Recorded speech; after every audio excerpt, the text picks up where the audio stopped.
হাই friends, আজি এটা নতুন ভিডিঅ' লৈ আপোনালোকৰ মাজলৈ আহিছোঁ। আজি মই আপোনালোকৰ আগত এগৰাকী বিশেষ ব্যক্তিক পৰিচয় কৰাই দিম।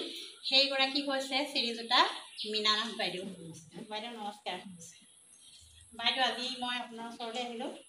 মানে কথাটো কি, ধৰক আপুনি শিক্ষকতা জীৱনত ঘৰৰ কামো কৰে, শিক্ষয়িত্ৰীও কৰে, আৰু তাৰ মাজতে ইমান ব্যস্ততাৰ সময়খনত আপুনি কি কৰে, লিখা পঢ়া কৰে, গল্প লিখে, প্ৰবন্ধ লিখে।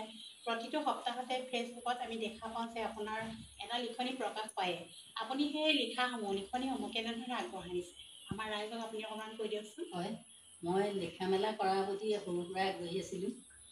স্কুলত পঢ়ি থকা পৰ্যায়তে মই কিবা কিবি প্ৰবন্ধ লিখোঁ, কবিতা লিখোঁ, তেনেকৈ অলপ চলপ চৰ্চা কৰি আছিলোঁ।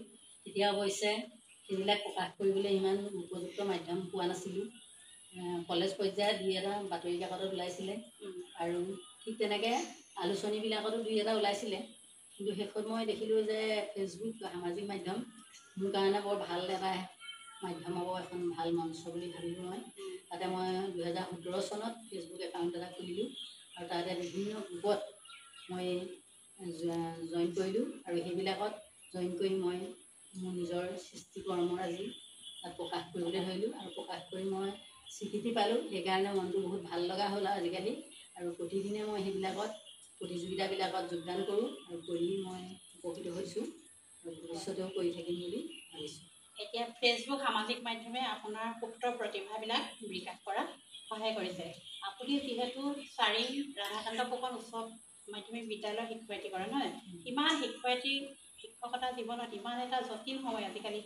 শিক্ষকতাৰ মানে কৰ্মটো বহুত জটিল সময় ন, কিমান টাইম দিব লাগে। ইমান ব্যস্ততাৰ মাজত যে আপুনি সঁচাকৈ এনেকৈ আপোনাৰ প্ৰতিভা বিকাশ কৰিছে, সেইকাৰণে আমি আপোনাক লৈ গৌৰৱান্বিত। আৰু আমি কি কৰোঁ, আপোনাক দেখা পাওঁ যে কিবা যদি অনুষ্ঠান হয়, সাহিত্য অনুষ্ঠান বা কবিতা গল্প প্ৰবন্ধ এনেকুৱাবিলাক, মানে যিখিনি আমাৰ প্ৰতিযোগিতামূলক সভা হয়, তাত আপোনাক কি কৰে, বিচাৰক হিচাপে আমন্ত্ৰণ কৰে, আৰু সেইখিনিতো আপুনি সময় দি আহিছে, নহয় জানো? আৰু আপোনাক আমি লিখনিসমূহ পঢ়িছোঁ, মই আপোনাৰ প্ৰায় গল্প প্ৰবন্ধ বা কবিতাবিলাক পঢ়ি থাকোঁ, কবিতা পুথিবিলাক চাই থাকোঁ, আৰু যেতিয়া আপোনাৰ সপ্তাহলৈ অপেক্ষা কৰোঁ যে বাইদেউৰ এটা লিখনি আজি নিশ্চয় ওলাব ফেচবুকত, সঁচাকৈ সেই অনুপাতে ওলায়। সেইটো কাৰণে বহুত ভাল লাগে। আমি আজি উৎসাহ যোগাবলৈহে আপোনাৰ ওচৰলৈ আহিছোঁ, যাতে আপুনি এনেধৰণে লিখা মেলা কৰি নিজৰ প্ৰতিভা বিকাশ কৰাৰ লগতেও ৰাইজৰ উপকাৰ সাধন কৰে। আৰু ফেচবুক যে আপুনি ইমান সুন্দৰ এটা ফেচবুকৰ জৰিয়তে এখন সুন্দৰ মঞ্চ পাইছে, সঁচাকৈয়ে ভাল লাগিছে আপুনি বাইদেউ। আজি আপোনাৰ লগত কথা পাতিলে ইমানেই, আপুনিও ফুৰিবলৈ ওলাইছে, ইমান ধুনীয়াকৈ সাজি কাচি ওলাইছে। আজিলৈ ইমানতে ৰাখিছোঁ, বাই।